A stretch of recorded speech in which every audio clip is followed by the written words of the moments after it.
Now on Richmond Independent Radio News, local skateboarders faced with the city's shortcomings take matters into their own hands. You can find a public skate park in most cities in the U.S. Henrico and Chesterfield Counties each have one. But when safe havens for skateboarders began popping up around the country in the 90s, the city of Richmond never got one.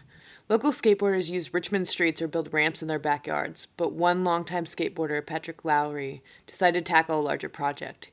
He and a crew of friends began constructing a swimming pool designed to be skateboarded in.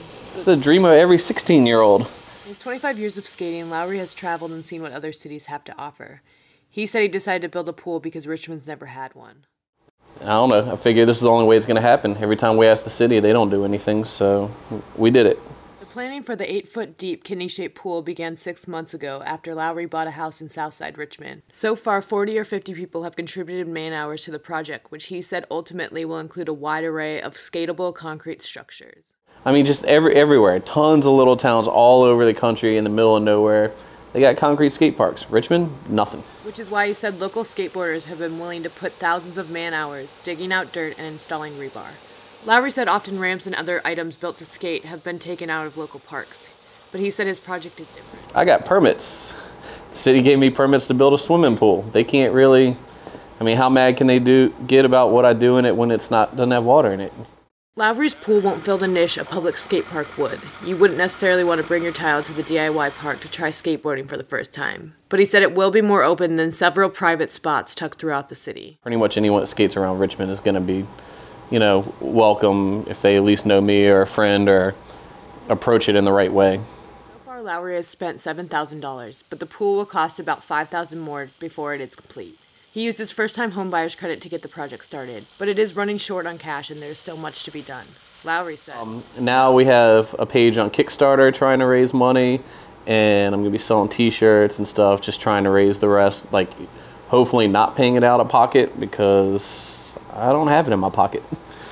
81 backers have pledged money to what Lowery has named the Lost Bowl, so far bringing the total to $4,189 at press time. Kickstarter says it is the largest funding platform for creative projects in the world. People with ideas who are short on money can explain their project on the website and set a goal for fundraising. In Lost Bowl's case, $5,500. Pledges can also be rewarded. Lowery is offering t-shirts, skateboards, and a banner that will hang in his backyard. But Kickstarter only releases funds if a project reaches its goal. The project has until Friday and it's still $1,300 short.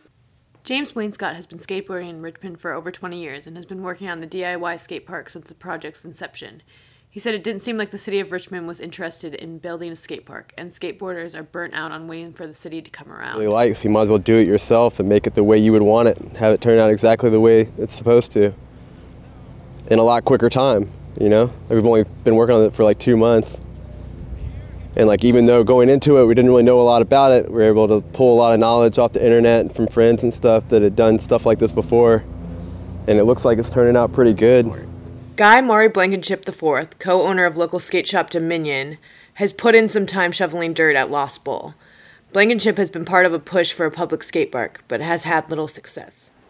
Well, I guess a lot of reasons, because there's no person that has the time to go to all the meetings and jump through all the hoops that the city makes you do for just about anything. But skateboarding itself is still hard to believe, but it's kind of new to them and they still don't understand.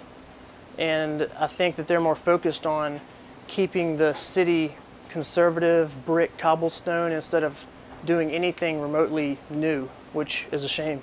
But Blankenship has helped design skate parks outside of the city. In one case, part of its design was omitted completely, and deck builders ended up building the park. He has looked into opening a private skate park, but because of rent and other expenses, it didn't seem feasible. Blankenship has visited other cities like Tampa, Louisville, and New York, where public skate parks are well lit, don't require pads, and are open 24 hours, he said.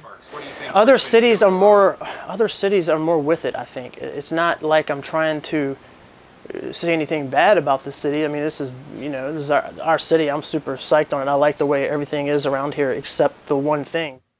One of the few viable options for skateboarders who want to practice in a legal space designed for their sport is the Richmond Outreach Center, which is associated with a ministry off Midlothian Turnpike. One skateboarder who WRIR News met at a Southside tennis court turned makeshift skate park said the Rock is cramped and only open from 3 p.m. to dusk. That's pretty much why I come here. That's the only reason the Rock was worth going to. just because it was a free park, didn't have to wear pads. I mean, it was supervised, but it was cool, except for kind of get bombarded with religion the whole time you're there. Within the last year, the Friends of Chimborazo Playground, which lies in Richmond's Churchill neighborhood, expressed interest in developing a skate park. Blankenship said he drew up plans. He thought they were serious about building a public park, but he never heard back from them. Layout, if they'd have done it, it would have been really good. But they ended up, flopping again as usual, which I'm used to, kind of. I always. Blankenship said there are people who want a skate park badly enough to design and help construct it for free with the city's funds. But until then, Lowery will do it along with a community of skateboarders who help dig and anxiously await the completion of the Lost Bowl. This is Caroline Jackson for Richmond Independent Radio News.